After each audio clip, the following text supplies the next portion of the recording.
Jean-François Millet nació el 4 de octubre de 1814 en Barbizon, un pueblo y una comuna francesa del departamento de Sena-y-Marne en Francia. Fue un pintor realista que nació en una familia campesina. Bajo la guía de dos sacerdotes de aldea, Millet aprendió latín y los autores modernos, antes de que lo enviaran a Cherburgo en 1833 para estudiar con un retratista llamado Paul Dumacho.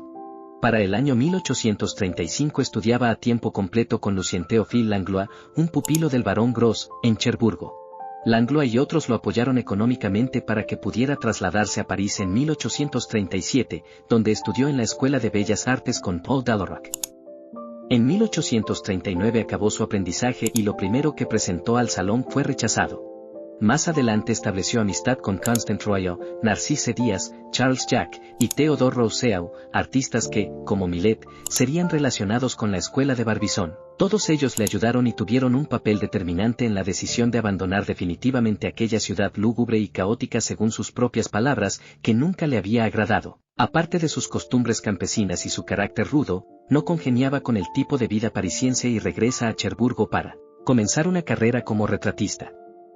Después de 1840 se alejó del estilo de pintura oficial y cayó bajo la influencia de Honoré Daumier, cuyo dibujo de figuras influiría en las posteriores representaciones que Millet hizo de sujetos campesinos, de quienes aprendió el sentido del contraste de luces y sombras, así como la construcción del cuerpo humano, con simplicidad de volúmenes, y Alfred Censier, un burócrata gubernamental que se convertiría en un defensor de por vida, y con el tiempo, el biógrafo del artista.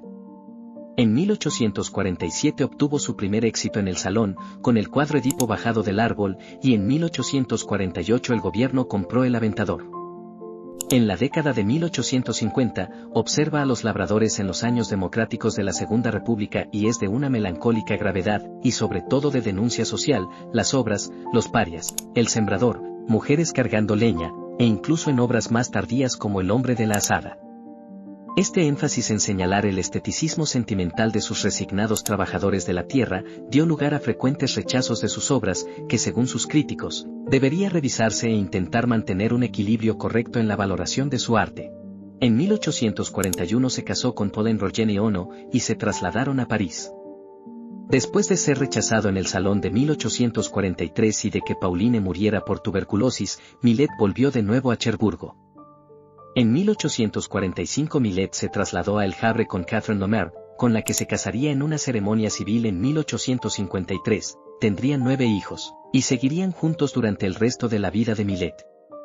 En El Havre pintó retratos y pequeñas piezas de género durante varios meses, antes de regresar a París. La cautividad de los judíos en Babilonia, el trabajo más ambicioso de Millet hasta la fecha, fue expuesto en el Salón de 1848. Pero se burlaron de él tanto los críticos como el público. La pintura al final desapareció poco después, lo que lleva a los historiadores a creer que Millet la destruyó.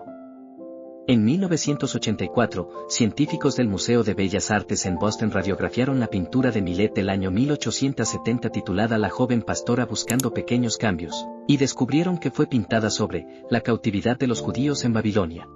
Actualmente se cree que Millet reutilizó el lienzo cuando los materiales escasearon debido a la guerra franco-prusiana.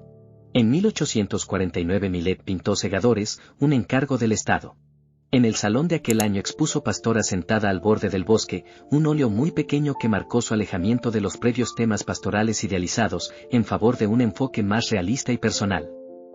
En junio de 1849 llegó a Barbizon, con Catherine y sus hijos, entrando en el círculo de la escuela que toma el nombre de esta localidad. En 1850 Millet llegó a un acuerdo con Censier, quien proporcionó al artista materiales y dinero a cambio de dibujos y pinturas, conservando Millet el derecho de seguir vendiendo obras a otros compradores. En el salón de ese año expuso Labradores y El sembrador, su primera gran obra maestra y la primera del icónico trío de pinturas que incluiría Las espigadoras y El Ángelus.